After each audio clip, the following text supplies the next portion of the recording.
Hello people, in this video we're going to be analyzing how to maximize your wake up energy and never feel tired midday. I know the feeling that you get when you are going about your day trying to be productive, trying to get work done, and somewhere around midday you crash and you need coffee like I'm doing right now, and you need to take a nap, and it's a total rut that you cannot get out of because you're constantly drinking more coffee, hindering your sleep quality, feeling a little more tired the next day, and so on and so forth. So today we're going to be analyzing the mechanisms behind how to maximize your wake up energy so that you don't have the need to either depend on caffeine or have the need to take naps and break momentum out of your productive day. Because as entrepreneurs, we want to get the most out of this thing right here, which is our brains, and we want, at the end of the day, we want to be feeling contentment, and we want to feel happy. We want to feel accomplished with our days. We don't want that feel like we're holding back on the work that we could have done. We want to move the needle forward as quickly as possible with the work that we're doing. And in this video, we're going to be analyzing the things that hinder your work quality, the things that affect your sleep quality, the things that affect your circadian clock. Now, your circadian clock is the only thing that you want to make sure that it is perfectly working whenever we are speaking about peak performance, whenever we are speaking about hormones, whenever we are speaking about optimal health. Your circadian clock is the thing that you have, that every cell in your system has, that it controls your body's ability to produce hormones at the right times. It's this as simple as it gets. There are many ways for me to explain what a circadian clock is and how to optimize your circadian clock and blah blah blah and blah blah blah, nerd speech and geek speech. But the main thing for you to remember is that your circadian clock is your body's ability to know when to produce certain hormones at the right times. Those hormones can be for digestion, those hormones can be for muscles, those hormones can be for sleep, for wakefulness, for energy. Right now we care about all of them so that we turn our brains into machines that can work and can provide us with a quality of work that is going to scale our businesses to the next level while working as smart as possible. How do we work smart as possible? Not by doing drugs, not by drinking caffeine, 10 cups of coffee per day, not by napping every 2 hours, not by feeling sluggish and not feeling the best and powering through our days because we are disciplined and we are going to do the work no matter what. Yes, we should do the work no matter what, because if you're at ground zero and you're not doing the work whatsoever anyways, the things that will move the needle forward is not you adhering to some kind of like strict routine or protocols, is you getting the work done. But if you're getting the work done and the work that you're getting done is suboptimal, it's then that you need to start thinking about, how do I optimize myself to become as efficient as possible without turning into a complete monk. And this is what this channel is about. This is what I'm all about here. I'm trying to help you maintain your life, not sacrifice your happiness, but at the same time become as efficient as possible so you can scale your business while feeling superhuman and happy and content and healthy and look good, look like $1 million, feel like $1 million. Let's cut the crap. Let's cut all the rambling. Let's get straight into the point. This video, as I said, is going to be different. I'm going to be presenting with a whiteboard, so bear with me. My drawing skills are not the best, but we're going to make it happen anyways. So it is a loom. It's as simple as it gets. And this is our whiteboard that we're going to be working with, right? So whenever we are speaking about circadian rhythm, what is the circadian rhythm? I want you to think about the whole 24-hour day. And circadian means something that occurs around after every 24 hours, right? Circadian means, circa means around, and dian means day. So everything that occurs on the course of 24 hours is circadian, and that is the most of our hormones. Now, let's draw a straight line. Let's see, like right here, as straight as I can, of course. Now, let's imagine that this is our day. For example, this is morning, early in the morning, sunrise, for example, or before sunrise, and this is night, right? 24 hours. So the circadian clock is everything composed around that.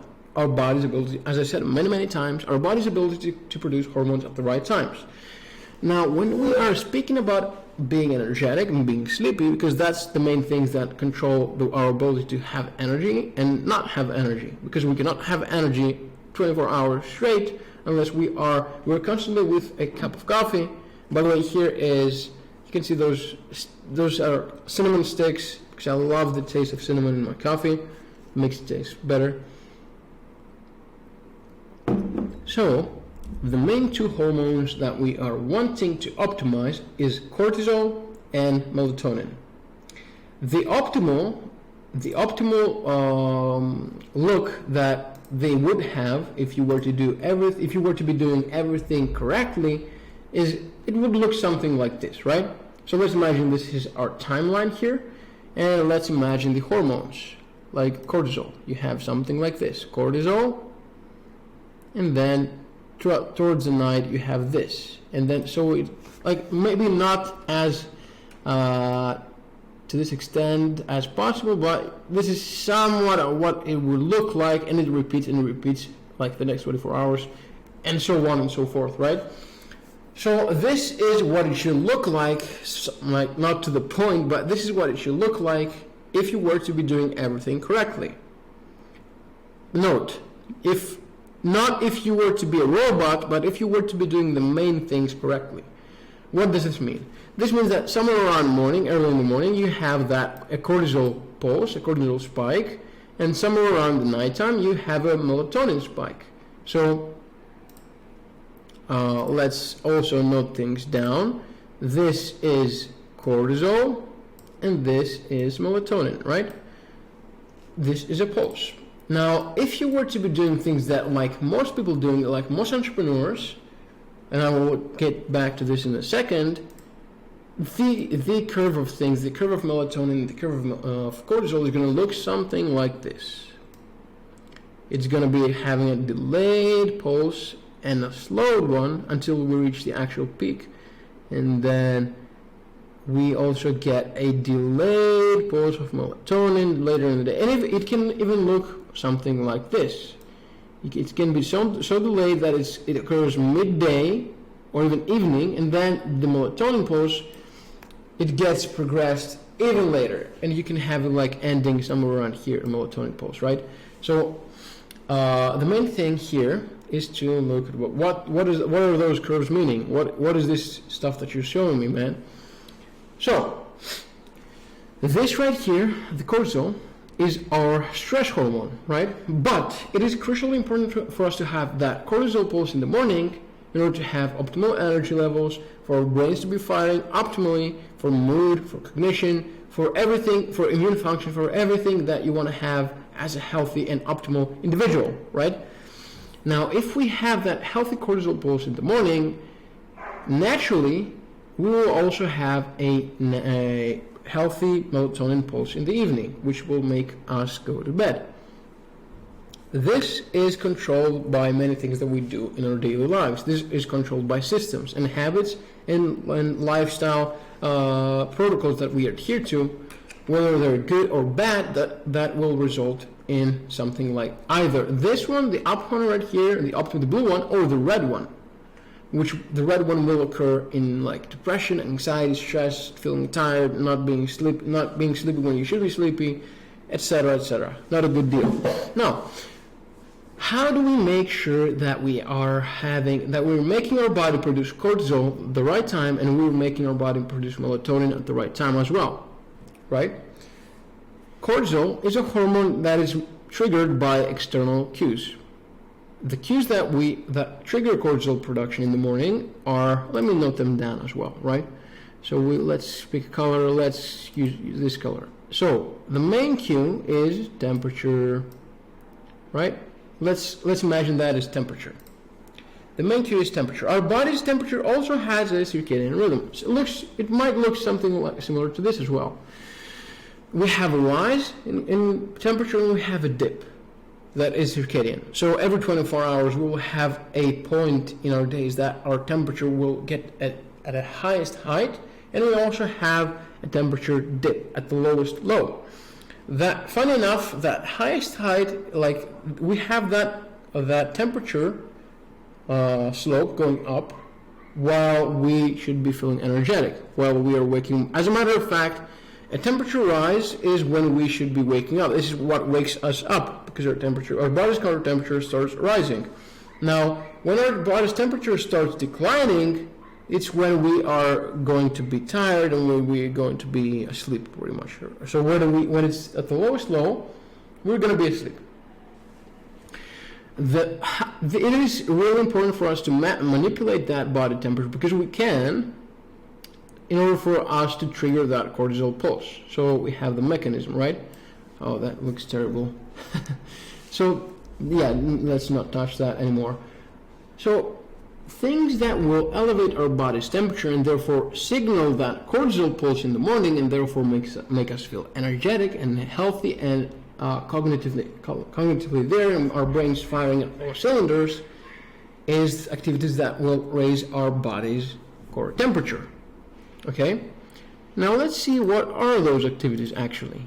We have a couple of them. The first one is light. Okay, the first one is light straight to the eyes. God damn it, I'm terrible at drawing. The first one is light. So when we are viewing sunlight straight in the eyes, and this is why the main reason why on my Instagram stories you get to see me all the time saying about sunlight, how important sunlight is. Every day I'm shooting a story, going out for a walk with my dog, and telling you the benefits of sunlight exposure. And this is really, really critical for us to signal that temperature rise, and therefore that cortisol rise. So we have sunlight in the eyes. So preferably within the first hour of waking, we want to get exposed to sunlight in our eyes, if not bright lights. So we want to get exposed to as much bright light as possible right after waking up. That would be ideal. If we live in a dark, overcast country, in the winter times, we can use something like a light panel or a light therapy tool. It's going to be mimicking the benefits of going outside, but nothing can beat this thing right here, which is sunlight. The next thing is, let me draw this. The next thing is movement, some type of movement, some type of activity, some type of exercise, like going for a run, going for a jog, going for like skipping rope, gym, whatever you be it, doing something to move our bodies. This is going to also raise our body's temperature, and depending on the intensity of the movement that you get, you have a different rise in cortisol, and so on and so forth. My dogs are out there going ham and crazy. So depending on the intensity of your I usually go for a walk. Let's say we have like 10 to 20 minute walk, and then 2 to 3 times a week I do cardio as well in the morning, which helps that process even better. What this will do, as I said, it will trigger that temperature rise, and therefore signal that cortisol peak, right? And something else that we can also do is cold shower. I'm going to be noting this as C. By the way, excuse my terrible drawing techniques and my handwriting. I'm just trying to keep it simple and keep it clean right here, which is not so clean. Anyways, another thing, as I said, is cold exposure, right? When we are exposing our bodies to the cold, one of the things that happen is our body's temperature starts rising. This, guess what this does as well? This signals the cortisol rise that we want in the morning, right? So we have light exposure to the eyes, movement, and cold exposure. Some other things can include, and another C, okay, this is interesting, another C is caffeine.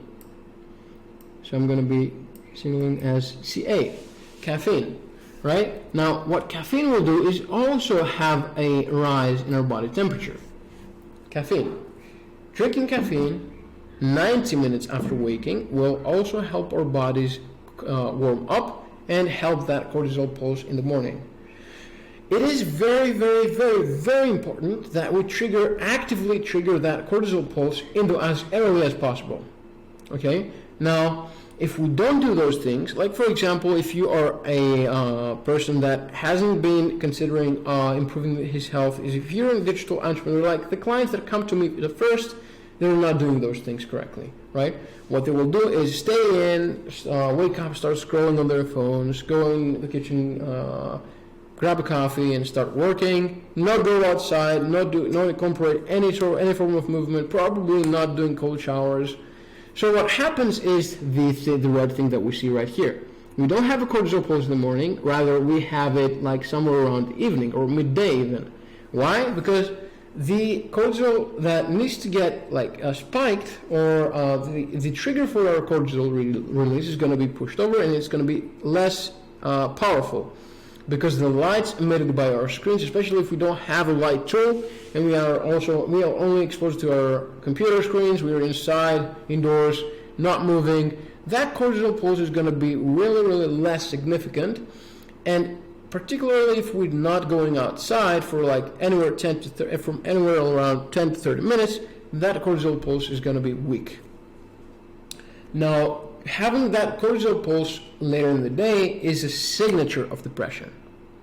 Many studies have shown that and cited that having that cortisol pulse occur later in the day, particularly in the evening, is a signature of depression. Okay, this will result in many negative things that we don't want to have. So we want to make sure that we actively incorporate those few simple things in the morning.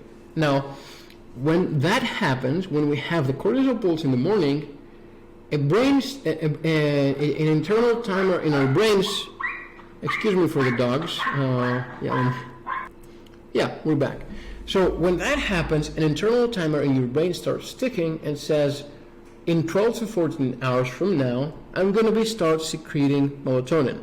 And this is what we are observing here. This is what we notice here, right? We notice in a few hours we have that melatonin rising, and we reach another pulse. Now this is how the healthy circadian clock would look like. And this is optimized. Now if we go ahead and not do all those things right here, what will happen is that we will get that melatonin pulse somewhere around like in the middle of here, like midnight, after midnight, somewhere around like 3-4 a.m. It's not optimal. So this will result in us wanting to sleep in, going to bed later, waking up feeling groggy, waking up feeling tired, because we don't have a significant enough melatonin pulse, and that melatonin stays in our system for longer because we don't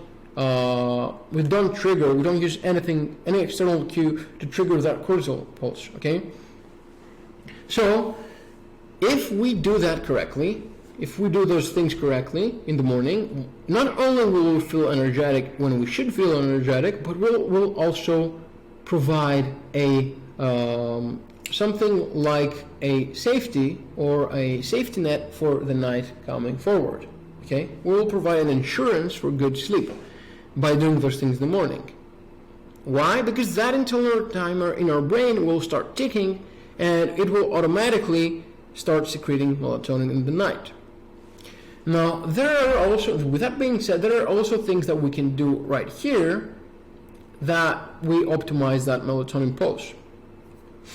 Okay, what are those things? The things that we want to do are also going to be about temperature.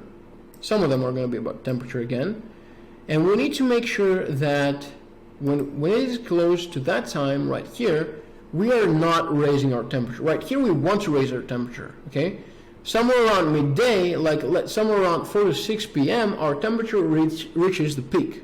After that point on, our temperature starts declining, and when our temperature starts declining, we associate that with feeling groggy, starting feeling tired, and sometime moving forward throughout the night, we are falling asleep. And when we are falling asleep, our body's temperature is declining big time, right? Now, if we do anything that raises our body's temperature significantly, we are going to be having troubles falling asleep, because this is going to be telling our brains that it's still daytime, man. You don't have to go to sleep yet. So we need to make sure that we optimize this side of the spectrum as well. How? We can help our body drop core temperature by doing something like let me change the color and I will get right to it. We can do something like a warm shower. Warm showers 1 hour before bed will help us dump excess body temperature, and get into better and higher quality sleep 1 hour before bed, right? Not exercising in the last 4 to 5 hours before bed. Okay, I'm gonna make it as simple as possible with an E. Not exercising 4 to 5 hours before bed.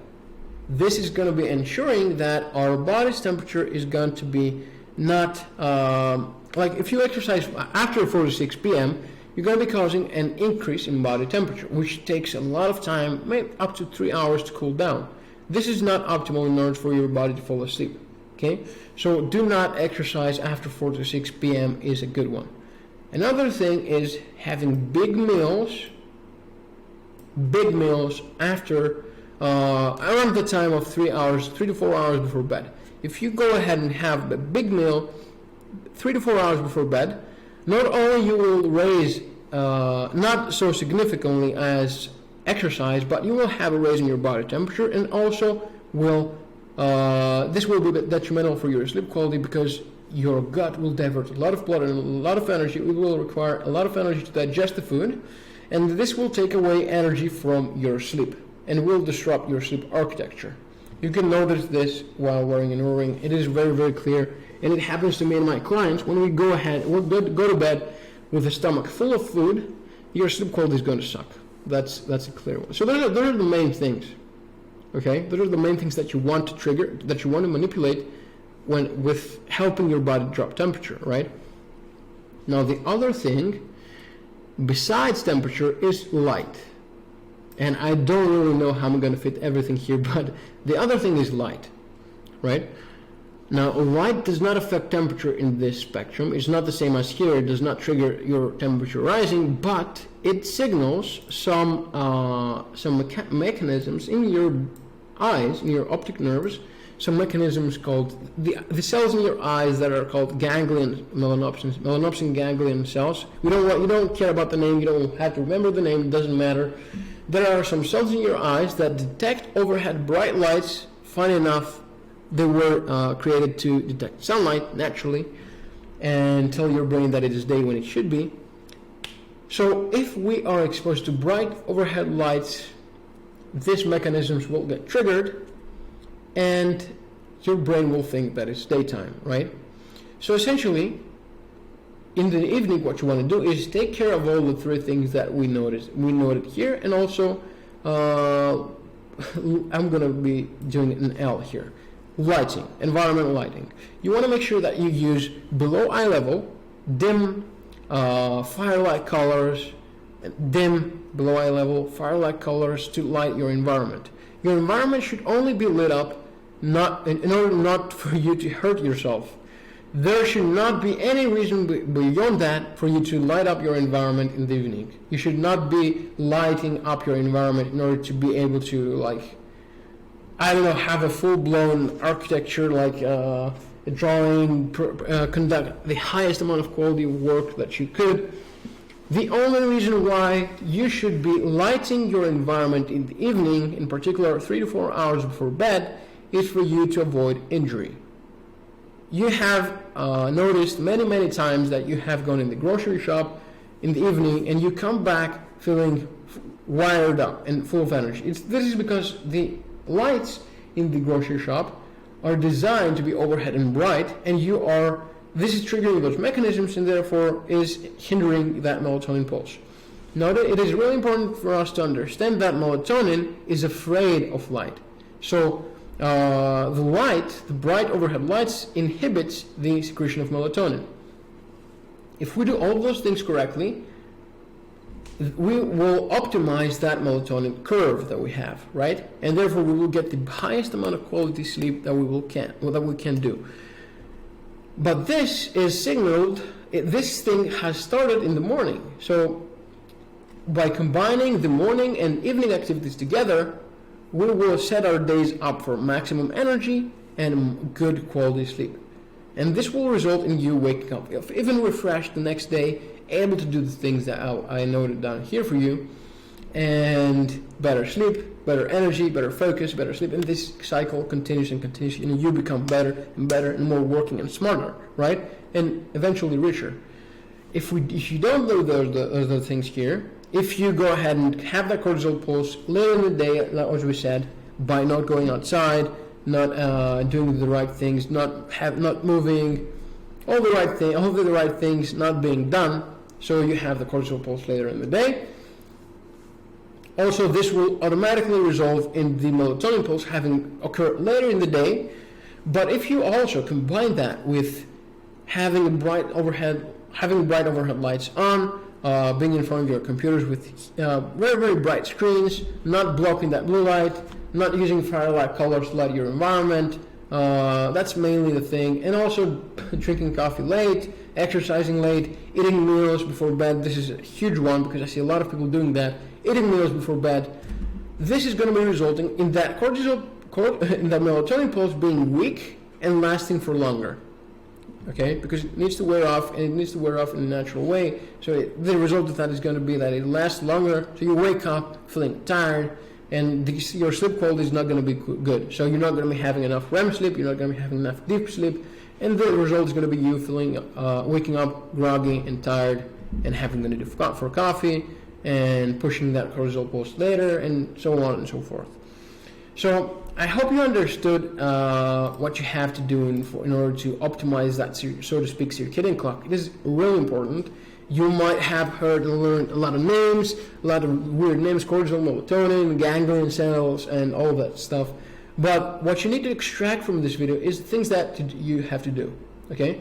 So what you have to do in the morning in order to optimize your energy levels and maximize your wake-up energy, and what you have to do in the evening in order to optimize that sleep quality, so the next day you continue that cycle, right?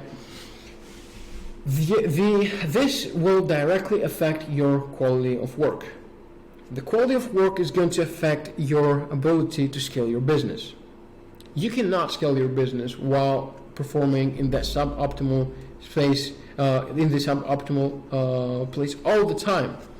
You cannot be living your life like this, depending on caffeine, having brain fog, stress, having all those small things in your business stressing you out. This is not going to be resulting in you scaling to the greatest heights that you want to scale. Okay? And this is exactly what I help my clients with. I consult them one-to-one with my coaching program called the Pure Focus Program. Every week we go about this in the same way that I just did with you today. Okay? I give them actionable items and systems so that they only plug and play. They don't really have to do the research themselves. They don't have to read books, listen to podcasts, go to the university, study medicine in order to optimize their health, because they also have structure and systems ready to plug and play. Okay? This is exactly what I do. I help my clients optimize their health by putting it on autopilot. Now, this presentation today was a bit extensive because I want you to understand the mechanisms behind that. Not that all of you care about this, but it is really important for you to understand why you're doing something that you're doing, right? And how it works. Because if it's visual and you understand how it works, you can apply it much easier. How I work with my clients is much, much more automated. We use data. We use things like this thing right here, which is the O-ring. Come on, if it focuses. This is a ring with tech, and we use that to have feedback for our sleep quality. So we split test habits, and we figure out what works for your biology and what doesn't work for your biology, so that we can optimize your habits, your systems that you already do, and we make sure to do them better so that you optimize your sleep without spending time. You already sleep. It's just a matter of using tech and using data to know what you're doing wrong. The same goes for nutrition. The same goes for supplementation. The same goes for exercise. We use medical tests, data, resources, and tools and gadgets to have biofeedback in order to see what we're doing wrong and exactly what we should be doing. It's not about guesswork. It's not about what I think based on my experience, because I have a lot of experience in this space, but it's not based on my experience. It's based on the data and the science. So if you want to learn more about that, if you want to optimize your health, if you want to optimize your performance with me, you can reach out to me on Instagram and we can have a chat and we'll see if you're a good fit to work together. If we are a good fit to work together, then we can continue from there. We can take it on from there. So if that is the case, I'm looking forward to seeing you on the other side. But for those of you who have reached to this point of the video, I really want to thank you because you are serious about your health. And this is really important for you as an entrepreneur. Not a lot of people are doing this, And by you taking hold of your health that way, the quality of your work, the quality of your life is going to be drastically improved. And trust me when I say this. If you don't trust me, you can read the research, which is going to take a lot of time, and you can also try those things that I told you, and you're going to feel the difference right away. Okay? This is exactly what all of my clients are doing. This is exactly what I've been doing for years. This is exactly what the studies and research show. It's just a case of you applying that, having that system ready to plug and play, and feeling the best you've ever felt. Okay? So guys, if you did enjoy the video, make sure to subscribe to the channel. Make sure to leave a like down below. Make sure to leave a comment down below to tell me if you like those style of videos, those presentation style videos, those explanatory videos. I'm trying to provide as much value as possible and keeping it simple while trying to improve my drawing and writing skills here. I'm doing my best I can, so bear with me. Again, if you're interested in working with me to optimize your health and feel the best that you've ever felt, optimize your physique, your energy, your biomarkers, your hormones so that you perform at the right time, as you should, make sure to drop me a message and make sure to reach out to me on Instagram and we'll have a chat and take it on from there. Other than that, guys, I cannot wait to see you in the next video. And if you're interested in working with me, see you on the other side. Cheers.